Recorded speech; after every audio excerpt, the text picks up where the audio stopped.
Денеска како представници на Општинскиот комитет на ВМРО ДПМН од Ново село, побаравме и реализиравме средба со градоначалникот на општината на која адресиравме голем број прашања кои се однесуваат на се поголемите проблеми кои се јавуваат и насоката во која се движи нашата општина.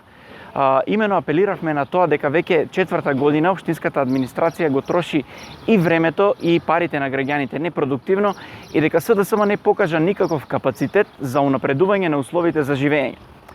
Укажавме на тоа дека општината е инфраструктурно западната и дека не само што нема нови проекти и капитални инвестиции, туку и она кое беше досега реализирано е руинирано и е во распаѓање.